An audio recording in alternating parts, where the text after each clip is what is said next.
সাল্লাল্লাহু আলাইহি সাল্লামকে সাহাবায়ে কেরামরা বিরক্ত করত। ইয়া রাসূলুল্লাহ, আপনি যে কিয়ামতের কথা বলেন, রাসূল মাঝে মাঝে সবাইরে বলতো এই দিন না, আরো দিন আছে।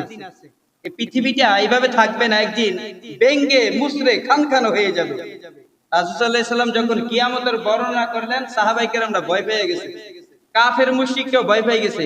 কাফের মুশরিকরা বলে, কিরে মুহাম্মদ তো কখনো মিথ্যা কথা বলে না, মুহাম্মদ তো কখনো মিথ্যার আশ্রয় নেয় না, মুহাম্মদ যে কিয়ামতের কথা বলে, আসলে যদি কিয়ামত হয়ে যায় তাহলে তো শেষ, আমাদের বাদশাগিরি শেষ। ওরা রাসূলকে এসে বিরক্ত করত যে মুহাম্মদ, তুমি যে কিয়ামতের কথা বলো, কিয়ামত কখন হবে? বলো কিয়ামত কখন হবে? তুমি যে বলো কিয়ামত হবে, এই দিন না, আরো দিন আছে। আচ্ছা বলো মুহাম্মদ, কিয়ামত কখন হবে? রাসূল কি জানতো কিয়ামত কখন হবে?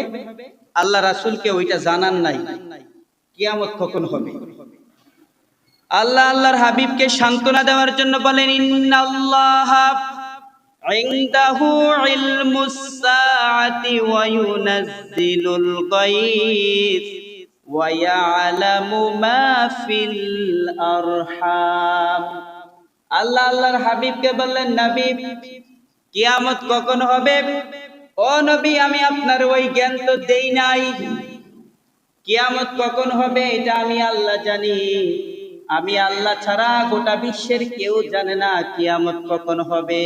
সুবহানাল্লাহ পড়েন। তবে আল্লাহর হাবিব কিয়ামতের কিছু আলামত বর্ণনা করেছে। কি বর্ণনা করেছে?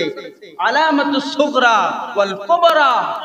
কিয়ামতের ছোট বড় কিছু আলামত বর্ণনা করে গিয়েছে যে কিয়ামতের আগে এইগুলি হবে, কিয়ামতের আগে এই জিনিসগুলি হবে। আলামতের কথা বললেন এবং আল্লাহর হাবিব বললেন, কিয়ামত তোমাদের অতি সন্নিকটে। আল্লাহর হাবিব এই দুই আঙ্গুল উঁচু করে বলতেন, এ আমার এই শাহাদাত আঙ্গুল আর এই আঙ্গুলের মাঝে যেমন কোনো পার্থক্য নাই, বেশি দূরত্ব নাই, কিয়ামত আর তোমাদের মাঝে বেশি দূরত্ব নাই। সুবহানাল্লাহ পড়েন। তার মানে কিয়ামত অতি সন্নিকটে। কিন্তু মাঝে মাঝে আমরা শুনি অনেকে বলে অমুক সালে কিয়ামত, 40 সালে, 45 সালে কিয়ামত, এগুলি বলা যাবে না। কিয়ামত অতি নিকটে, তবে কখন হবে এটা কে জানে? আল্লাহ জানে। আল্লাহর হাবিব কোরআন থেকে বলতেন, আল কারিআতু মাল কারিআতু ওয়া মা আদরাকা মাল কারিআ। আল্লাহর হাবিব কোরআন থেকে বর্ণনা করে শোনাতেন, বিকট একটি আওয়াজ হবে কিয়ামতের দিন, কিয়ামতের আগ মুহূর্তে গোটা বিশ্বটা ভেঙে খানখান হয়ে যাবে।